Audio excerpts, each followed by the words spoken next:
Hey guys, there's a really cool company called Gamebox Monthly that I'm kind of obsessed with. What is Gamebox Monthly, you ask? Well, it is a service that delivers indie tabletop games to your door every month. How cool is that? It's really cool. Let me tell you why. People are so consumed by devices and screens. We need face-to-face human connection. Come on. So it's a great way to discover new games together with the people that you love and care about, or even just remotely like, or maybe you don't like them at all. Maybe you'll get to like them after you play some of these tabletop games. You never know. It's a great way to re-engage your original social network. So go to GameboxMonthly.com and rediscover social. Krista! Hey, are you okay? Yeah, I'm fine. Really? Because you seem a little... I said I'm fine.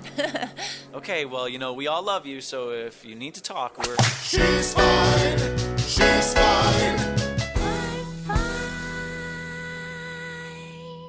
Hey everybody, what's going on? I am super glad to have somebody on my show today that I have been such a big fan of her work for such a long time, and now she's here sitting right in front of me. I'm going to give you a little bio about her.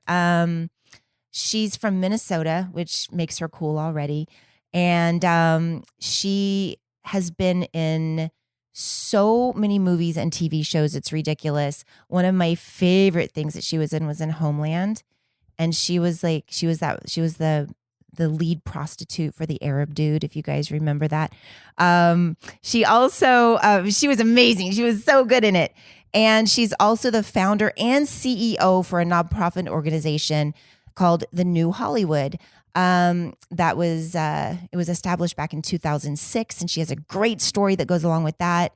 And I mean, there's just so much that I could say about her, but she has this guidebook that she made that basically helps people inspires people to make the seemingly impossible possible and to fully realize your potential. Come on, who doesn't want to do? I want to do that every day. And if this book can help me, then I'm going to be really happy. Ladies and gentlemen, Brianna Brown-Keen. How was that? Was that good? That was great. Oh my God. That was so stupid. Whatever.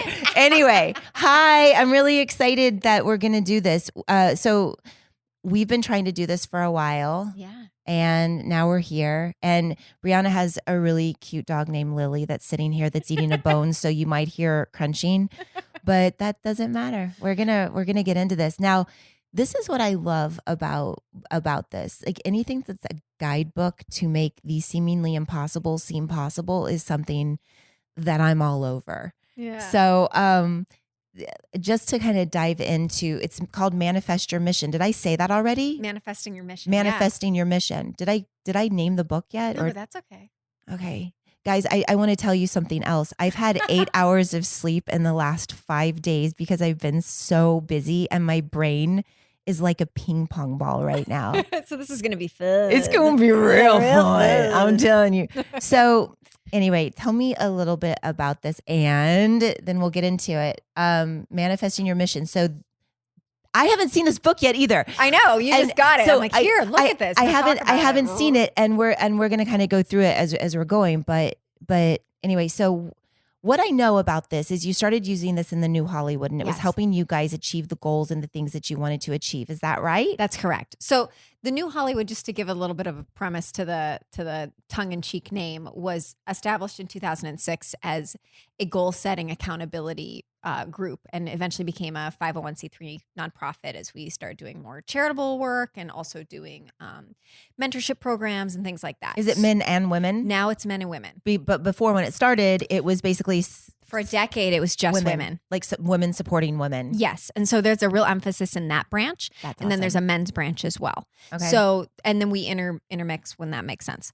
But one of the core pillars of the organization has been goal setting and accountability, because I'm a huge believer you can't lead unless you're leading by example. Right. You know what I mean? Right. It's like those life coaches. They're like, I'm a life coach and I'm going to tell you all sorts of things. And then you look behind the curtain and you see their life is a total mess. Right. And you're like, I'm just kind of confused. Right. That's my podcast. Yes. I'm fine. but that's I'm like, I'm like, no, really, I'm fine. No, I'm not trying to lead anybody. But yeah. when people like put on that hat and they're like, oh my God, I have everything figured out. And you're like, oh. Sorry, Lily was pulling the cord. Keep Yeah. talking. Oh my goodness. Come here, Lily. But when people are my dog, she's like wandering around. She's either going to be wandering around, or she's going to be barking in the background because she can't come hang out with the girls. But she's such a sweetie. But so what my kind of idea is, we're all figuring stuff out. We're all on our journey. We're all on our personal journey, and especially if you're an entrepreneur and an artist, that's a constant. Roller coaster of surprises. Well, yeah, but and also as an artist, you're constantly beating the crap out of yourself and doubting yourself, and maybe doubting those goals and where you're going or whatever, which is maybe something else that you're right. You know. Well, a lot of that has to do with that I've learned. Again, a lot of this is trial and error because of what I needed. So, like when I came to Los Angeles, I was 19, and from Minnesota, and so it was literally like a heightened version of high school. I was like, here's this crazy world that is so different from where I come from the suburbs of Minnesota, to this, crazy Me Too community. Right. I experienced that very early on. And filled with everybody you can imagine here, and trying to find my way while learning how to have my own business and how to create my own goals and create something out of nothing. And through trial and error, and then through the foundation of what became this organization later in 2006, I realized that there has to be a set structure. And if there's something I don't know, that means if there's something that's not working right now, it means that there's something I don't know yet. Mm-hmm. And so through reading a lot, I'm a big reader, through reading a lot through people who know more than me, and their life reflects that, I've just like culminated a bunch of things that I think really work, and then also kind of augmented what I felt was kind of a way to condense it or make it easy and fun, because I hate when things are made overly complicated. And then that's what we turned into our guidebook, and we've been beta testing it internally in the organization every year. And for it works. 7 years. It totally works. Yeah. Okay. So I'm going to get into this for a second. So, all right, I'm just going to look, guys, you're turning the pages with me out there. So hold on. We get into a lot of explanation of who the heck I am. See, this is cool. This is what I was hoping for. Okay. It has like a calendar, which is really cool, because I am a big calendar person. Yeah. If I don't have a calendar, I'm completely lost. Yeah. And when iPhone came around and the calendar came in, all of a sudden my life changed. Yeah. It's because great. it was like I would get alerts because I would forget things all the time. Right. But then I had to remember to put the things in my iPhone so that I would remember to do it. Yeah. But writing things down is really important. For a lot of people, like writing things down makes it real for them. And a lot of times, like I'm a big believer that if it's not in your calendar, it's not a priority. Right. Like in everything. Right. If you think about it, right? Like when I hear this a lot with people, like, well, I really want to focus on this. And in the book, The 7 Habits of Highly Successful People, that's one of that I read way back. That's one of the things it talks about in essence is like, you say these things are your priorities, but if you look at how you spend your time, you might not even be spending time doing that thing. Right. But that's very true. And then you're like, well, why isn't, and I've had friends in the past be like, well, I really want to manifest acting and working and blah, blah, blah, blah, blah. And I'm like, honey, if you look at your calendar, all you're doing is teaching dance. So where's the space? Where are you creating space for that, what you want to manifest? Right. Like you have to be putting energy into that thing that you say you want. But I think, of course. Well, that's the whole thing. No relationship's going to be awesome if you're like, I'll see you every once in a while when it fits in my calendar. Yeah, but people do this thing where but people do this thing, me included, all the time, where if I don't know what to do, I do nothing. Right. So, and that's usually the most stagnant part. So there's people out there that are like, okay, I want to open my own business, but I've been working at this bank, for a long time, but I really want to own my own donut shop or something, right? Whatever it is. Too. Like who doesn't, right? God. Tony loves it. So, but like they don't know how to transition into that, but they think about it. But there's like, the more that you put these things in your mind as well and focus on that, what you focus on becomes your reality. Yeah. What you think about becomes your reality. And so what I'm understanding with this and doing all I can't even speak, you guys. This is ridiculous. 8 hours of sleep in 5 hours. I just want to keep giving that disclaimer. But the more that you write it out, the more it's in your brain. Well, and right? also there's so many things that we just take for granted, right? Like, Krista, you obviously prioritize exercise and like taking care of yourself. Otherwise, you I would look don't. so smoking hot. Well, that's very sweet, but I haven't worked out in a year and a half. Well, then I am dead wrong, and you just have awesome muscle that memory. was really, really sweet. And I do. It's the only thing that has memory at this point. Well, you must have amazing muscle memory and don't eat mac and cheese every day. Maybe there's something to that. But no, I do. But I do care. Like, I just, I drink my carbs, Right. things like that. Like I'll Right. have wine instead of bread. Right. And so whereas other people may be having, sandwiches every day, or, Right.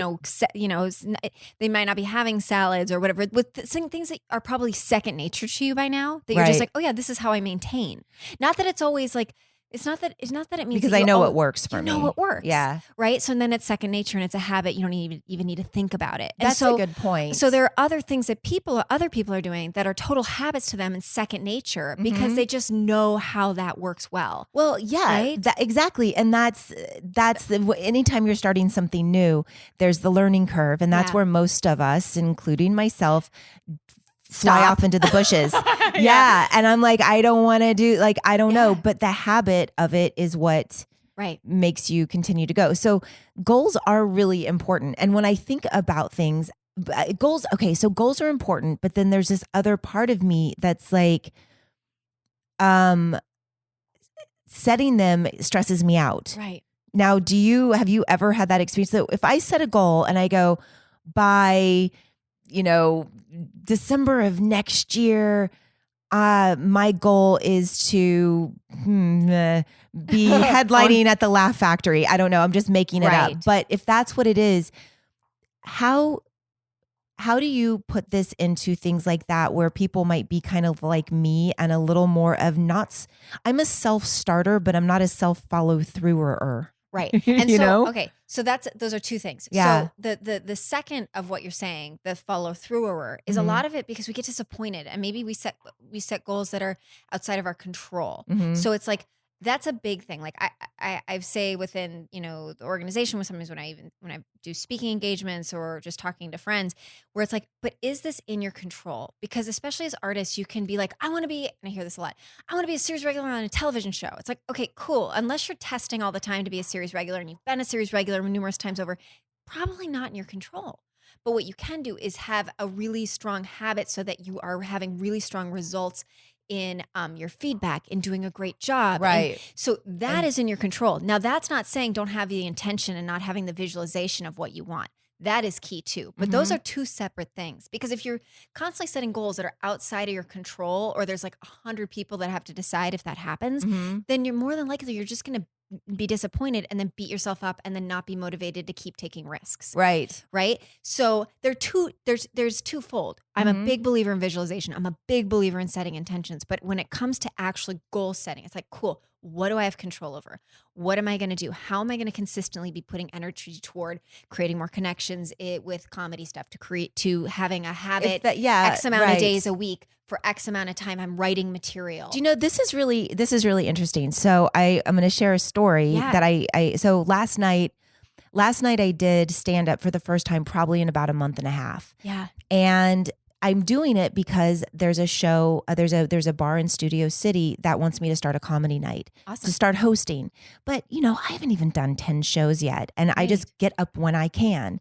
Now, here's the funny part. I could do it more. Yeah. I could do it more if I am doing other things, but if that was more of a priority, then I would be doing it more. But what I find is that, like, I'll get up like I did last night and I kind of pieced everything together and I wasn't as on as I wanted to be. And I had the best time just laughing at myself, trying to think of things. And I'm sure it had to do with my lack of sleep as well. Right. But it was really fun. But at the same time, I'm so incredibly hard on myself with what I think here's another one with what I think where I think I should be by now in all of this, and just with my writing or getting my set down, and knowing that if I go in and I know that I have 12 minutes, but the producer or the host says, oh, by the way, you can only do 9 tonight because we know we're running behind, that I need to learn how to go speak really fast. No. Right. Or I need to know which jokes to cut. That's right. Anyway, so and what's the deal with talking fast? No, I mean, there's like whatever it is, but I am not learning that craft. And so I get really frustrated, but it's exactly what you're saying. So if that was my thing, like I want a headline at the Laugh Factory, then those things would be in my priority. Now, let's just use that example of let's just use that example, that hypothetical example that I want to do this. Yeah. And anybody that's out there, plug in your own kind of example of what you want to be. And then let's discuss how this book works and like kind of take people through it a little bit. Cause I want to like where that would be. Well, is it possible? Yeah. Well, here's the thing. And just what's really important and I know it's a big title, manifesting your mission. Like, whoa, that seems so daunting. But really, I believe our mission and our purpose evolves as we evolve, as our priorities shift and grow. Right? Like, always. You know what I mean? If someone's a parent, their priorities are going to be different than when you're in your early 20s and like, you know, you're maybe exploring your career more, or when you're older and whatever. These things always are shifting and evolving. And I really believe that in order to stay on your mission, let's say, or your passion or your purpose, you have to have time to be still and get quiet and be honest with yourself about what you really want. So by you even saying, you know what, if I really wanted it, I would prioritize going up more. You would put more of your 10,000 hours in to become an expert in it. Right. So then it's a matter of getting real with yourself. Yeah. You know, is this what I really want? And if so, is it resistance? Right? Am I not doing it because I'm afraid and it's resistance? Right. And what I really should do because I have to be more brave and, you know, and move through the fear? Or is it that it's maybe you're being pulled in a lot of other directions and other things are fulfilling? Well, that's what's happening right now too. There's like all these different things going on. Right. And so there's that saying, like, you know, you have to be careful. You don't want to like be too spread out, right? Because then your energy's too dispersed. But at the same time, sometimes as creative people, we get fed in so many different directions. So sometimes I believe certain seasons, and I break the book up into seasons. It's like kind of like quarters. It's like if you think about school, right? You're only in, you know. You said cool. You said like school, and I said that's cool, and it sounded like I said school again. Yeah, but but if you break it up as in quarters, you're not doing the same thing all the time, right? So you're splitting your priority focus. Okay, keep talking. I'm just looking while you're talking. Yeah. So you can say, okay, great. For this spring quarter, I'm going to be focused on blah, blah, blah, blah, blah. You know, I'm going to be focused on, you know, more, you know, self-reflection type goals, or you're gonna do more business type goals, or whatever it is. Oh my God, this is so cool. And I kind of help people reframe how they view setbacks. Yeah. Right. Which is really important. That's so important, because is it really a setback or is it an opportunity? Yeah. So instead it's phrased as obstacles. Right. And then what's next is what you learned.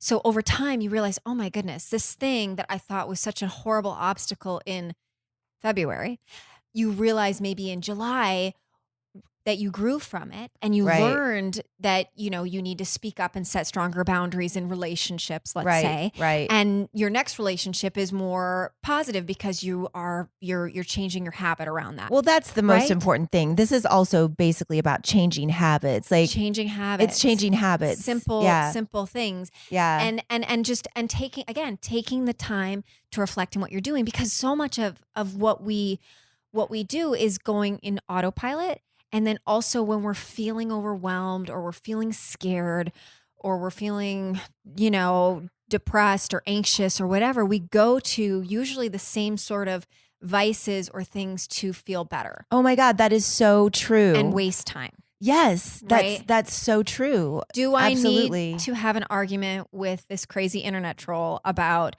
blah, blah, blah? Right. Maybe not. Right. But you Is could it be my spending your priority? time better doing something else. Yeah. Is this really what I want to make? Right. And not only that, but those kinds of things, Mhm. only create more kinds of those things Right. internally, because Right. that's kind of where Oh, you know and what like your point of vibration is, like at this like anger thing. thing, You're and outraged constantly. you're going to go out that next day, and the person at Starbucks is going to be what you think is a jerk to you, because you're Yeah. both vibrating off each other's Mhm. thing. Yeah, especially if Energy. you're an That's what I was empathetic trying to person. say. Like, because so many artists are empathetic people. Yeah. You know, they're very intuitive. They're very sensitive. So we have to be So sensitive. we have to be so and oh gosh, especially if you're an actor, your craft, part of your craft is knowing how to manipulate your emotions. right. So that's a whole other bag of stuff to Yeah, master. we are special people. And to be like, hold on, let me sob and cry like my mother is being brutally murdered in front of me. And then the next scene, I'm going to be sexy and at a bar. And then I'm going to leave Right. the audition and be like, wonderful to meet you, business people who are all Yes, producers that's and so funny. network people. And bye. Right, Like, but I was right. but somehow it's normal for me to access that in 2.5 seconds. Yeah. That's You know really what I funny. mean? Do you know what I find really funny? Total side note. Yeah. SAG, Screen Actors Guild, healthcare, they don't give you mental health care in their insurance until 10 years, until you've been with SAG for 10 years, and then it becomes active. I didn't know that. Yeah. I don't know if it's still like that, but I know it was. And I thought, well, of course, because in 10 years, we're going to need it. But I remember. No, because most people in 10 years aren't still in Right, SAG. maybe. But I remember there was something like, I don't remember exactly what it was, but I remember I thought it was so interesting that I was like, wait, you don't get it for 10 years? It could have changed, but Okay. like when I Back first in the day, started, yeah. I remember I was like, can I see it? I wanted to go see a therapist, or I wanted to go do something, and I wasn't covered. And I was like, what? That's crazy. And it was like this thing. And I thought it was really funny as an actor, like the first thing they should give Oh, us is therapy. By the way, we're not even going to talk about, well, maybe we will talk about the trauma of just like constantly putting yourself out there in different environments and different rooms. Like when people say to me, in other businesses, like, oh, I need to find a new job and I need to interview. And I'm like, oh, welcome to my world. Right. Welcome to like, and by the way, I'm putting myself out there and we're putting ourselves out there in a world where you're like, there may not even really be a job. Right.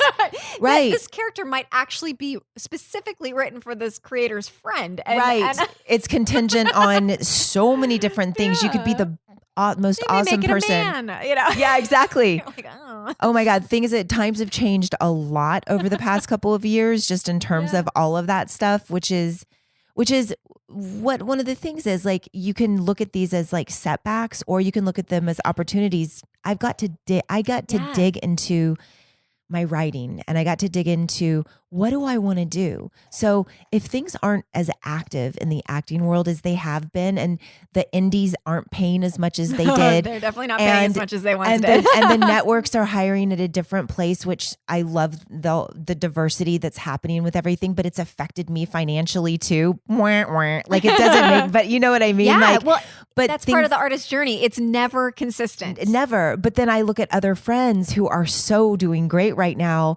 and it's an ebb and flow for Ebb and both of flow. us. And so with that, which is for me with stand up, which is why I started it, how can I continue to write and perform but not be doing something? And I was like, man, the scariest thing I could ever think of, because I also have pretty bad social anxiety, is I'm so surprised. I'm literally like looking at you like, So- I'm so surprised you are so like outgoing. because I know you. But if I walked into a party and I didn't know anybody, Yeah. I'd be a lot more quiet. Yeah. And so, of course, I do stand up. It only validates exactly every fear that I've ever had, Right. but and I was like, you know what? I'm just going to push myself, and it's helped me in so many other areas. I'm sure. But I wouldn't have done it had it not been slower for me. And Right. so where can I keep digging, and what can I keep so doing? think, That's what I would think. Pausing that is saying, again, obstacles. Oh, here's this obstacle.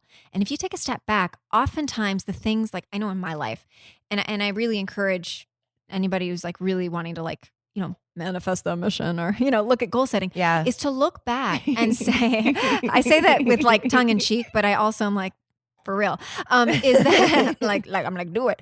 No, but because I here's the thing.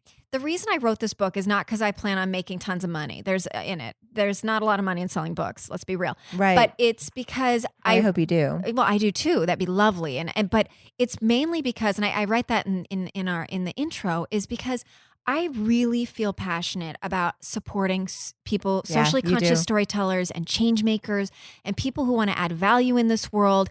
And I feel like so much of what's holding artists and entrepreneurs back is not just themselves, but just things that they don't know yet. Right. And I see that because of my journey and where Yeah. I've come from and having to be completely self-made and like learning how to get out of my own way. And not that I have it all figured out, because it's like an endless journey. But if I can help inspire one other person or a handful of other people to go about life in a bigger, better, bolder way, and Right. to, one of our taglines in our mission statement is rise higher, shine brighter, give back. And so if I can help inspire that in a handful of people or dozens or hundreds Right. or whatever it's meant to manifest into being. If you could see those cute faces that she's making right now, oh my God. But that's my why. That's why I wanted to do it. And it's why Yeah. I've had this book for 7 years. I've just been using it internally because I'm like, I don't want to put something out there that is Yeah. not I don't know it doesn't work. Yeah. Right. And I want to be of integrity. And I don't want to be claiming like, hey, you should do this. This works. But then you look behind the curtain and see my life and you're like, well, her life is But here's the thing. But right. I want to make sure it's of Yeah. integrity. Yeah. So it's like, hey, I got stuff behind me to validate my knowledge in this. Some of it may work for you, some of it may not. Right. There's a million different tools, Of but this is course. what's worked for me. But things will speak to different people. And Totally. as you were talking about just all of that stuff, the main thing that I know for myself that relieves all pressure is I'm never going to get it all done, but I can't get it wrong. Right. And that in itself I can't get it wrong, because whatever's happening, I'm going to learn from that, or whatever's going on. And I'm never going to get it all done or I'll be dead. Right. So it's like, everybody's like, I mean, look, certain goals, yes, you can get those done and you can move forward. But like you said, we're always expanding and evolving. And life sometimes just throws random things at you and you're like, Sure. oh, wow, didn't see that one coming. Yep. Got to adjust. Yep. Okay. It's so true. But again, if I look at so many things that I could have viewed as huge pitfalls and things where I was on the floor and had to peel myself up, I look back and I'm like, oh, thank God, because I grew bigger than that problem. I learned so much. I'm a better businesswoman. I'm a more empathetic person. I'm a better artist because of it. Oh, that inspired me, and I ended up writing blah blah blah. Right. That ended up making me be able to, for example, I wrote a pilot with some friends years ago, and it was the first time we ever wrote anything. It ended up falling apart when we were going to go into shooting the sizzle reel for Wow. craziness. And I was like, what the heck happened? And I remember being so frustrated, but I learned so much about group dynamics. I learned how to deal with conflict and communication differently. Right. I learned who I want to be in business with and why. And what questions to ask at the beginning. Yeah. And Yeah. but through that quote unquote failure, I was less hesitant to ramp up other things that I've written. And also I ended up playing a character very similar to it later on, and getting paid. So I'm like, Right. well, who knows? Maybe I had to kind of put that out there, Yeah, of and then it course. comes forth in a different way. Right. Of Right? course. Yes. All So- of that happens. That is manifesting. Right. And you may look back 5 years from now and be like, oh my God, thank God it was slower for me, because I ended up writing that show that had to do with stand up and like whatever. And then suddenly, you just don't know. I As long as you absolutely keep believe in that. putting energy into what it is that you keep checking in with, what do I really want? Right. What do I really want? And I think the thing that a lot of people get the big hurdle is not being honest with ourselves when it's fear and resistance. Well, that's a hard versus- thing. Yeah. And there is a huge uncomfortable fire one has to go through when we To be honest. transition Oh. into our bigger selves. Oh my into God, that of next course. phase. It's like there was a beautiful thing I heard a minister once say, which I thought was really, I don't remember all the backstory of it, but basically he was saying that, you know, for a caterpillar to become a butterfly, it has to go into its cocoon, and the butterfly, the caterpillar turning into a butterfly is in the cocoon, and it's like pushing its wings against the cocoon. It's pushing and pushing and pushing. And if someone was like, oh no, I'm going to help this butterfly and cut the cocoon open so it'd come out, it wouldn't be strong enough to fly. Oh, wow. So That just gave me goosebumps. So in life, I believe, if you believe in God, the universe, whatever, the energy, things are synchronicity. Things are happening if we pay attention to strengthen us into what it is that we say we want. But sometimes what we say we want, and then we find out what that really is, we don't actually want it. So sometimes it's blessings in disguise as well. Right. You know what I mean? Yeah, they're definitely. I mean, I think about a lot of people I dated. I was like, I just want this to work. And then you look back and I'm like, thank you, God. Lord. Yeah, thank God. Like there's a saying, rejection is protection, Yeah, you know, that yeah. kind of a thing. And it never feels good in the moment. No. But yeah, I think that's the thing. I think the struggle I think for me, like when I think about that, like if the butterfly had a brain, does a butterfly have a brain? It probably has some sort of brain. Has something going I on. don't know. I don't know a lot about insects, so it's going to be real with you. Okay, yeah. You're really bugging me. Yeah. That was really dumb. I love it. That's like a dad joke. Yeah. I think you should do a whole series on dad jokes. I think I'm just going doing them really fast. I just come up with them.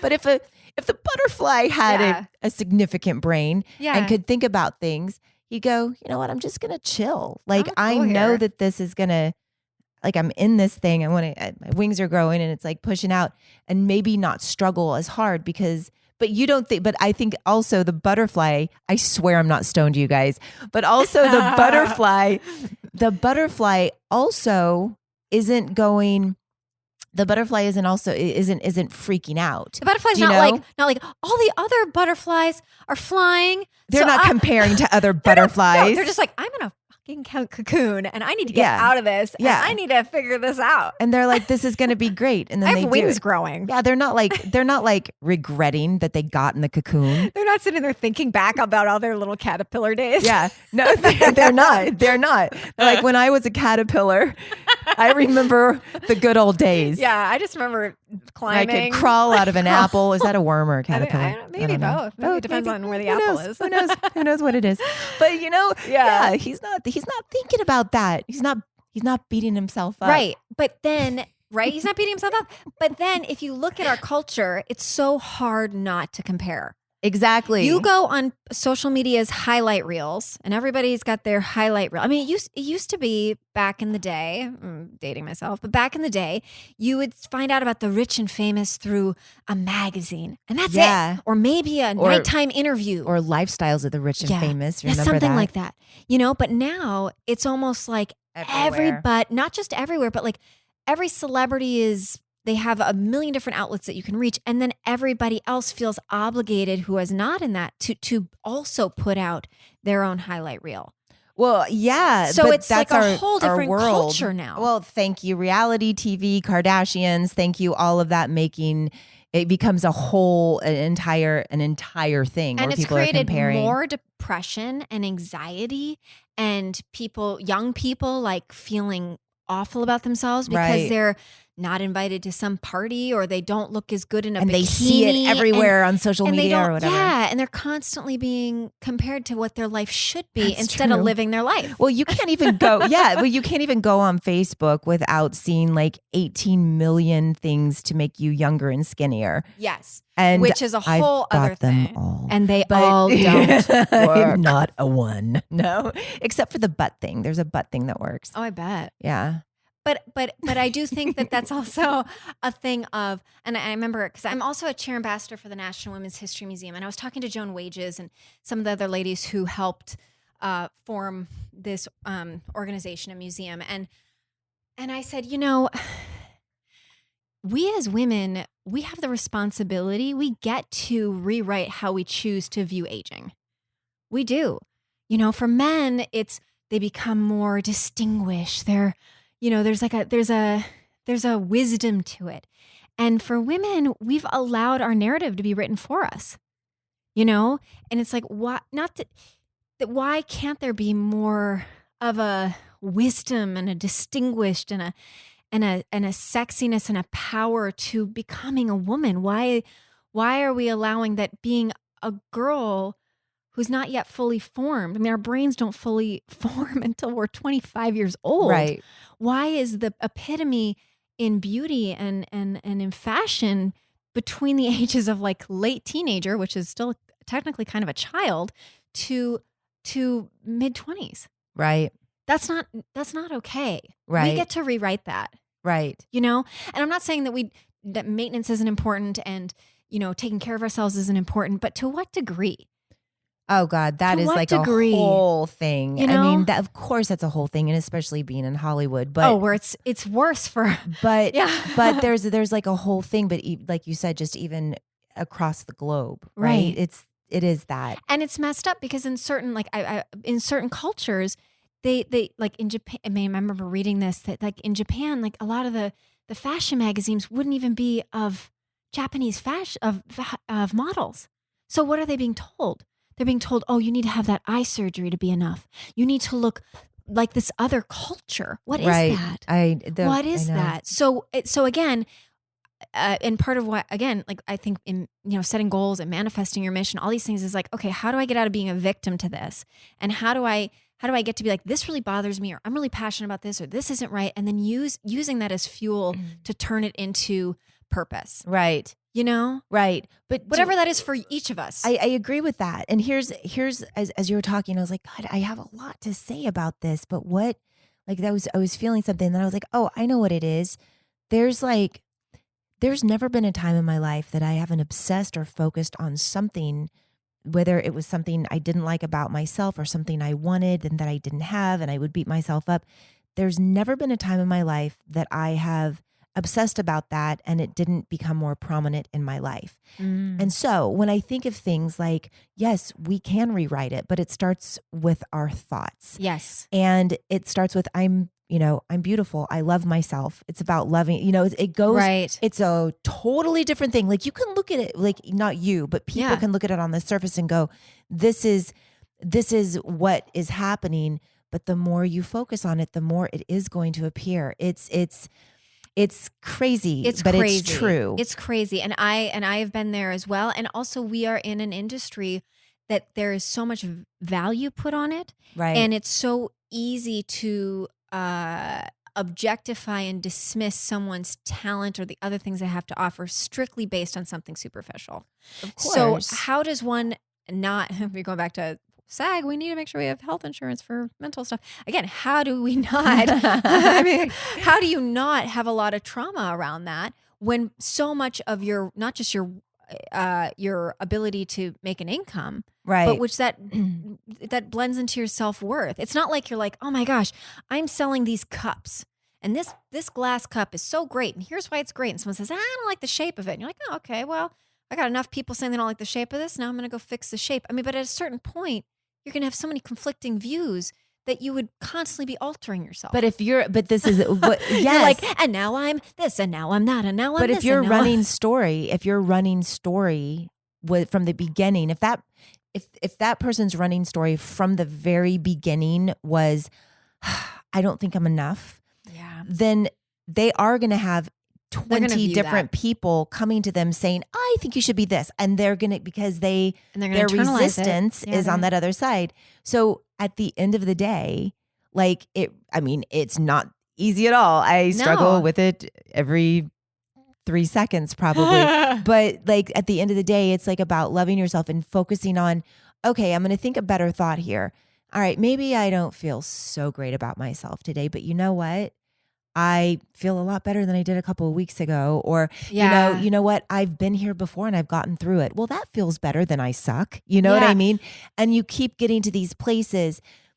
If you stay in that place and you stay in that wheelhouse of, okay, I got to figure this out. Oh my God, I don't want anybody to see me like this. Chances are you're going to get a lot of people giving you advice on things, or you're going to see people, you're going to turn on the TV and somehow, this is going to be on like, TV. I'm an amazing manifester of what I don't want. Well, because when we focus on what we don't want, we get more of what we don't want. That's just how it is. That is just the law. That is just what I've experienced. It's a law of attraction. And it is, that's it. When you focus on what you want, you can get what you want. But the funny thing is, what you want isn't going to come out and get you in your don't wanting of it. Yeah. You have to go inside, because the want is the connection to source, God, universe, everything. And that doesn't come out. No. You have to go in. So when people are out there going, but I don't want this to happen, I'm really that's like all the fear that we talked about where we started this conversation. It was fear and something else you talked about, just comparison or something like that. But when we're out, which is just fear, but when we're outside of that alignment of our perfect who we are, right, nobody can come out and grab us. Just we're can't not do as it. rocked. We're not rocked as much. Right. Exactly. Right? Yeah. Yeah. And I think it's just really, it's important to take time to get started, and also recognizing your blessings. Like and again, I say this only because I've struggled with it at points where have gotten really hooked into focusing on whatever problem or situation I was dealing with, and not having perspective, not having like a bird's eye view, saying, okay, yes, this one area isn't working great, but what is working? And then looking at like, my God, I'm so lucky. Yeah. And when you're sick, when you're really sick and you think, why don't I appreciate my health every day? I feel like crap, and then the moment you're well, maybe a day later when you're not puking your brains out constantly or whatever the thing is, you take it totally for granted. Right. Right. Right. There's something really cool that I've been doing, and you tell me if this is in here, but it's something that's really helped me. So usually when I would wake up in the morning, and I haven't done it in a long time. I mean, that what I used to do, I'd wake up in the morning. The first thing I do is I'd grab my cell phone. I might go straight to my emails or text messages or Facebook or Instagram or Twitter. And I would just start my day in bed. Getting hooked into all that. Well, just, there's no, yeah. So there's nothing there, like, what are you doing? And maybe things would make me mad, and I'd start my day, and then I'd go to brush my teeth or make coffee or whatever I was doing. And I'd be like thinking about that. And my days would get kind of like, I would keep attracting the same thing. Right. So what I've been doing for a while, and man, it's changed. And the days that I don't do it, my days are totally different. Mm-hmm. I lay in bed and I appreciate my bed. I do this whole appreciation thing where it sounds so like funny, but I laugh at myself. I'm like, I really love my bed and I love my dogs, and I really, look outside and it's pretty outside, and it sounds so stupid. And I'm sure there's people out there like, you're like, that's the dumbest thing I've ever heard. It literally shifts me into a better place, because that's the first thing I do. I'm like, I'll write stuff. I don't do that every day, right? But when I do, it's like I'll write stuff down, or I sit and I meditate for like 15 minutes, and then I start my day. Yeah. Those days are the best days ever, because I'm setting my day with like this really positive thing. You're being really intentional. Yeah. Yeah. Or just I'm allowing. That's what I'm doing. I'm like, yep, let this shit come in. I am ready for the good. I am right here. Because when I start my day with the Facebook and the Twitter and the emails, I'm already in that I don't want this. But when I start my day with, I love my bed, I want that, and more good feelings like it. I love my dog, I want that, and more good feelings like it. That sky is beautiful. And, or I think of different things. Chances are things are, and it's happened. It is foolproof or fail proof. I guess it's the same thing, but it is. I've just started this, and I've been so I'm kind of like the born again Christians. It's like, seriously, think positive. I swear to God, it'll change your life. Like when you get out and then you're like, oh man, I'm doing that negative thing. I'm doing that negative thing again, where I'm like, I'm bitching about this or that. And then I go, stop. All right. What's a better thought, or what's something good? Okay. What's the good thing? What's something good out of this? Yeah. And it never fails. But it seems like with this book, and it's really like your own personal journey into maybe even getting to know yourself for the first time, like because I have a lot of people in my life that they don't, not a lot, but very close people that I wish so badly that they would look at themselves and really look inside, because all the answers are there waiting for them, right? Mm-hmm. But there's like a projection of blaming the outside world, which Yeah. I understand because I did that for a very long time too, Right. which makes me even more of an annoying person and friend going, going, well, maybe you can see the positive, and maybe it's not Yeah. Murphy's Law, or maybe it's not, but Maybe like, I'm not cursed. Or yes, exactly. Maybe it doesn't always have to happen like Right. this. But there's like this thing where I'm like, God, just if you could see what I see, like if you could see what I see, that would be great. And I bet if everybody has somebody that loves them, and if they could see themselves through the eyes of that person with all of that love, you'd never doubt yourself again. You know what I mean? Yeah. Yeah. I mean, to like you said so many amazing things, but to go back, like AM, PM routines, what you do before you wake up, before you go to bed, totally change Is that in you. here? Yes. Does this? There's- Oh, so every quarter this you is play with great. different, like, what is it that I want to like learn? And so there doesn't have to be rigidity. I'm a big believer, like you set the foundation and then you allow things to flow. Like there has to be a fluidity within the rigidity. If you're constantly just so goal oriented and everything is really rigid, then you're not allowing life to unfold and surprise you in bigger and better ways. yeah, because rigid right? doesn't work. Right? There has to be like a willow tree. You have to be Yeah. rooted and grounded in what it is that you say that you want. But then you got to kind of go with the flow. You And gotta sometimes bend. when you go Yeah. with the flow, that's when life gives you even things that are way better than you ever could imagine. Because there's no resistance when you go with the flow. You're going, you're going with the flow And as sometimes- opposed to going against the grain or whatever, right? And sometimes with certain things, you got to go, there's a little bit of like, okay, I'm making this happen and this is hard, but it's learning what that looks like for you. It's And that's your own journey. It's the path of least resistance that I think you go Mhm. down, right? I Yeah. think that's like a lot of the law of attraction stuff is the path of least resistance, just to Right. keep that going. But that's kind of what Yeah, this is. there's definitely an emphasis in that. And I think to go to what you said last about people reflecting, it's a lot of it, it's just that people haven't been taught to take the time to reflect. I mean, You're right. and so it's not that they're, stupid or anything like that. It's No. all, I mean, you're not going to be an amazing cook and cook amazing, healthy, delicious foods unless you've learned how to do that. That's right. Right? Or Yeah. you've decided I need to. Most people they learn how to cook really healthy, delicious foods because they either have a health issue and they have to. They're in a industry where their livelihood depends upon it. Right. Or, they're with somebody or, come from a family where that's important. Right. Right? Other than that, we don't always have the need or desire to do That's these true. things. So we're not necessarily feeling compelled to seek those things out. Right. Maybe we are, Yeah.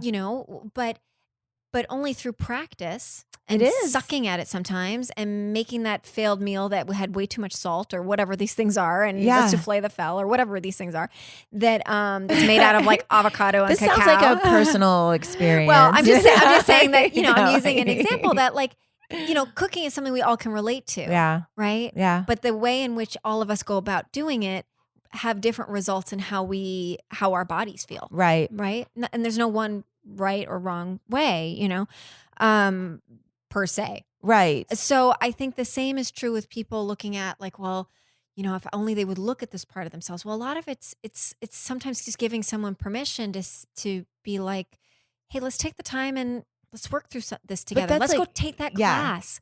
Yeah. But they have to want to do it. they have to want to do it. And that's the point. It's like one of my favorite things somebody said to me once, and I think it was I was going through a relationship thing, and it was one of those things where, and talking about this problem all the time. So it continued happening all the time. Yeah. And people were giving me advice, but that's not the point. What I was going to say is somebody said to me once, do you know when he's going to change? And I go, when? And he goes, when he's ready and not 1 second sooner. And I went, boom. And it just I went, oh my God, because a lot of Yeah. people have this habit of a lot of people, I'm literally talking about myself.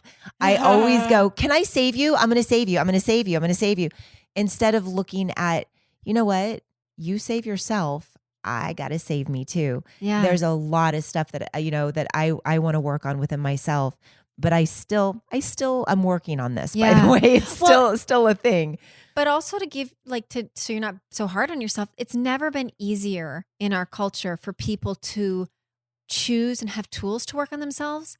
And That's it's also right. never been easier for people to avoid and just keep repeating their patterns and swipe left. Yeah. Oh my God. That's such a good point. So both ways, right? Both ways. Yeah. And so if people, it's again, I see certain people where they're like, I really want this kind of relationship. And I'm like, in what world do you think this person who's way younger and in a totally different phase of their life is going to want that? Right. Are they saying they want that? Are their actions showing you they want that? Well, then why are you thinking that why are you falling in love with potential?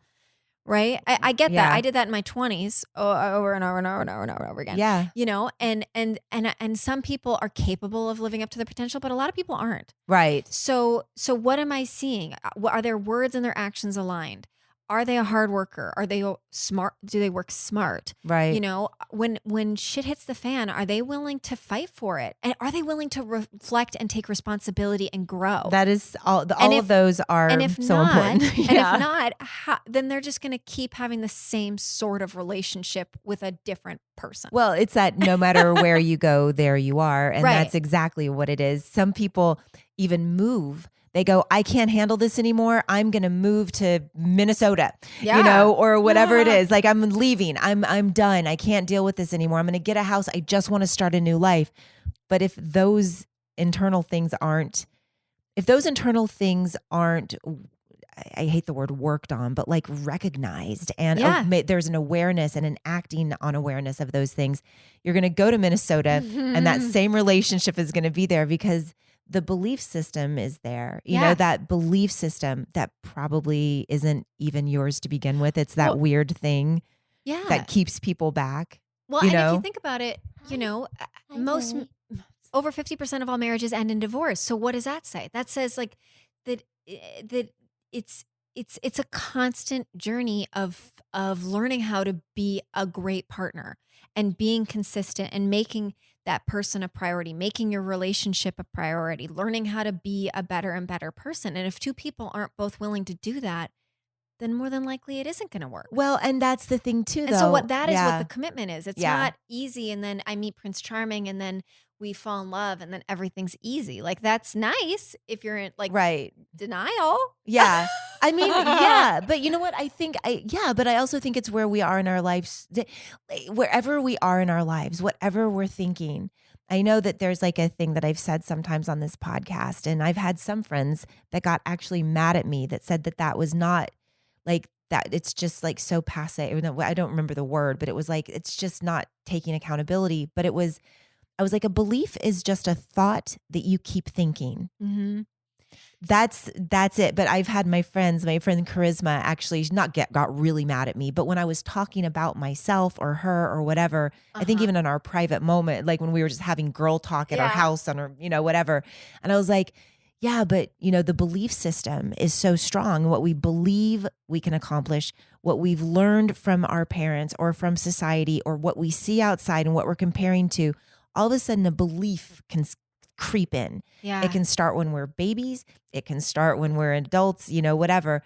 But once it's there, that is really a thought that you keep thinking over and over again. What is what I mean? Yeah. And I one of my favorite authors, and I reference her, I think twice in there, briefly in some of the exercises, is a woman named Louise Hay, who's like the oh my God, queen, I love her so much. the queen of metaphysics. She just passed away. I know. And that was one of the most influential books that I read Me early too. on. Was How Did It Change Your Life? Yeah. Or You Can Heal Your Life. You Can Heal Your Life. You Can Heal Your Life. And that really shifted my perspective. Blew my and mind. I was like, I never thought of it that way. And then suddenly I was able to see, oh wow, my family has certain belief systems that are believed to be true. Yeah. Oh wow, and even like in relationships, like I learned a lot about gender dynamics through Alison Armstrong, who I think is amazing. Phenomenal. Yeah. And I'm like, oh wow, yeah. If I view men this way, then of course this is going to happen. If I emasculate men, then this is what's going to happen.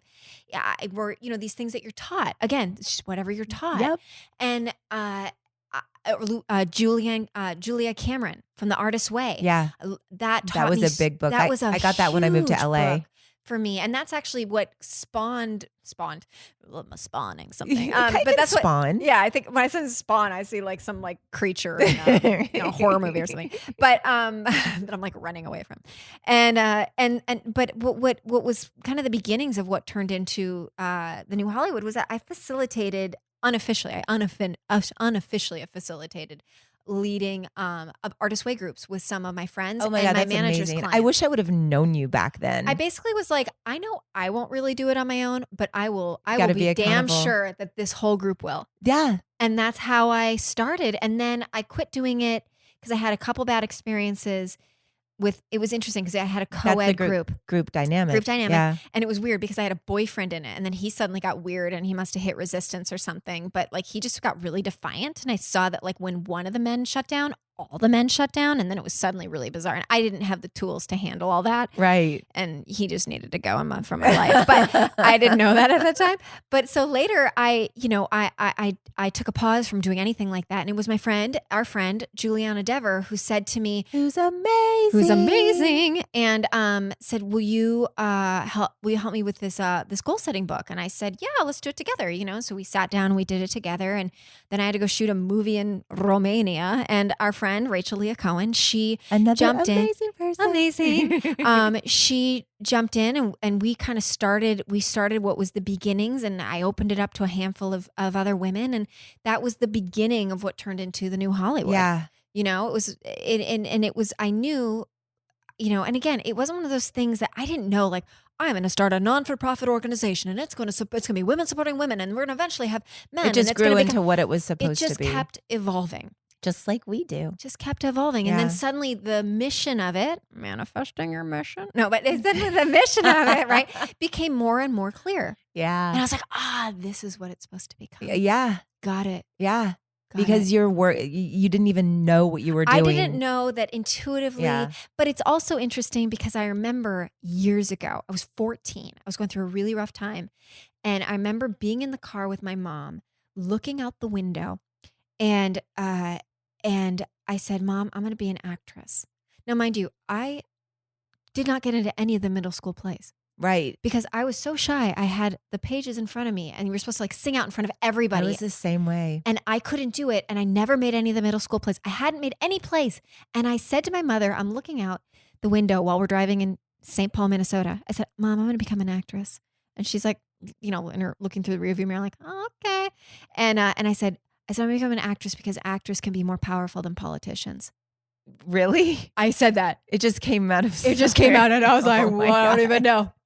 Oh my God. That's crazy. And what's so crazy is more than 2 decades later. Yeah.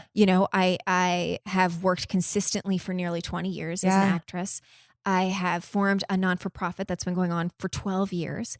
I've helped facilitate a change maker group for, there's just things where I'm like, this is just okay. This is what's happening. This is your mission. Like you manifested your mission from like a very young age of whatever it was, just changing the world. I can't believe I said that. Yeah. I was 14. I actually can't. In the suburbs of Minnesota. I knew no one that had ever made a living as an artist. That just makes me so happy. And I love that story because it's just a great story. I love that story. It's so good. And then you did it. And that's what I love about it. And that's why you can do this, because you've gone on this journey and you've manifested your mission per se, right? Yeah, I've had you so still many. are. Yes, and I still am, and I think it's an endless journey. And of course, I've had so many different types of setbacks. Like if you looked at my resume or you look at my, highlight reel online, you wouldn't necessarily know that. I'm not doing journal entries for people, but everything from having had a physical disability where I had to get my back better, where I was told I'd never run again when I was, 19, to having financial things where I was suddenly way in the hole because I got involved in a real estate scam, and I learned from that. And then I ended up co-leading in investment clubs to learn how to, did. So I've had so many different things, to having really not fabulous relationships to them slowly getting better and then not. And then now being married to my very best Who's friend. one of the greatest guys in the world, by the way. Yeah. Who I'm like madly in love with. We're like madly in love with each other. And we have They the really best are. time. They're the cute. They're like couple goals, and they're amazing. Yeah. And we do goals together. I mean, like, this is like, I'm like, who is this person? I just He's threw up in my self-aware? mouth a little bit. Sorry. No. We fight like cats and dogs I'm sometimes kidding. too. But it's but who I just completely respect. And it's like, only through learning along the way, only through being brave enough to be like, okay, I'm going to put myself out there again, and then falling flat on my face and learning and getting back up, Right. But here's the thing. One thing that we can say about you consistently throughout your life, based on what I'm hearing, is that you've always looked for the solution for the most part. Now you may be there for a minute, but then what do? You get wiped out by a real estate thing. So then you start another group to support other people within. So you have this testimony and you're like, okay, I did this. Now I'm going to be of service, which is part of what you were talking about. Mm-hmm. So of course, being of service is so important. And that's even like with my comedy and different things like that. There's crazy stories and things like that. If I can make people feel not so alone with funny stuff that I'm talking about, awesome. If I can give back, and I go to these, groups with these young actresses and actors too that come into town that have, they're having, a lot of them are runaways and they've gotten into prostitution, but they also want to be actors, but they fell into the wrong kind of acting. Yeah. So they'll go into like different things. And I talk to these kids and basically they have more faith in yourself as a human, within all of that. But it's such a powerful thing because I left home when I was 13 and, there was, I didn't get into prostitution, but but I experienced a lot of really crappy things that happened where it affected me in a big way. And they're, whatever. So being able to give back is that what I'm saying with what you're saying with all of these stories that you have. Now you have this other thing where you can, it sounds to me like every single time you've had something that's happened to you, you have made it into being of service. And now there's this, which is really cool. When are you and Richie having babies? Hopefully soon. Because knock on wood. You do know that that's going to be like this amazing time for you, by the way, because as a mom and then all of those things, you guys watch out for Brianna. I'm telling you. She's like going to be the next Oprah, I swear. I swear. She really is. Yeah. You know what I mean? Like whatever those battles are as a parent and then going back and you're going to have all kinds of stuff going on. It's going to be an amazing, crazy journey. And I think, one of the things you said, like helping people not feel so alone, is just reminding each other. I mean, we're very rarely truly vulnerable with each other of what we're struggling with, right? Yeah. Our internal demons, much less ourselves. Yeah. Our internal demons, the things that are like obvious, like red flags, like you're like, oh my God, I can't pay my mortgage. Like that's your life is giving you a huge red flag. We paint our red flags white most of the time. We're like, oh my gosh, I'm having a great I need time. help. Save me. Yeah. But how whatever our battles are that we're dealing, whatever things that we're dealing with, rarely are we vulnerable enough to share with people who can help be insightful. Yeah. And so, but when we do what we need to do, when we reach out, my biggest mentors were books. Right. My biggest mentors are like, who actually has known. You get to hang out with the coolest people. I do. I'm like, yeah. But these people have actually gone through it and moved through it. And okay, let me learn what they know that I don't know yet. And I think that when people know, like, it's okay that you're struggling. Right. It's okay that you don't have it all figured out. Like you're never gonna have it all figured out. Well, it's always evolving, and you're not gonna get it done. But you're you're never gonna get it wrong. Right? Like it's that same thing, and it comes right back to all of that. And it's exactly what it is. Can I have one of these books? I'm giving it to you. Oh my God, you guys. I'm giving it to you. Excited. I'm going to, and it's January, which is perfect. Where can people get this book? Oh, very simple. On my website, which is Brianna, BRIANNA -Brown.com. And it's under shop. It's under the shop. So you just click and buy it and do it.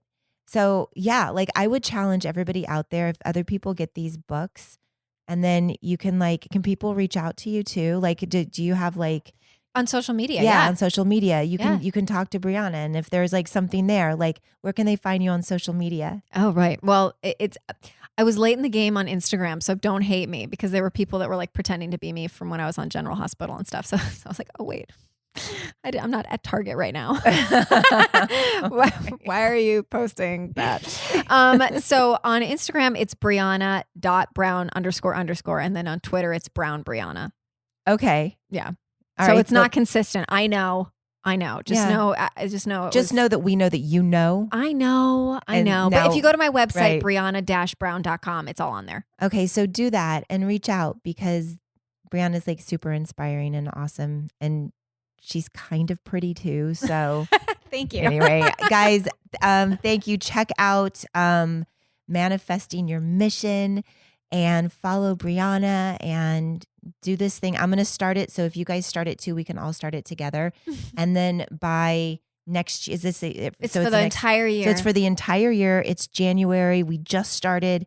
By the end of the year, we are all going to be even more badass Yeah. than we are already. Yeah. It's fun. It's fun and it's simple. Yeah, I love it. Well, thank you for doing this. You're welcome. Thanks for having me. Yay. Okay. All right, guys. Bye. Bye. She's fine. She's fine.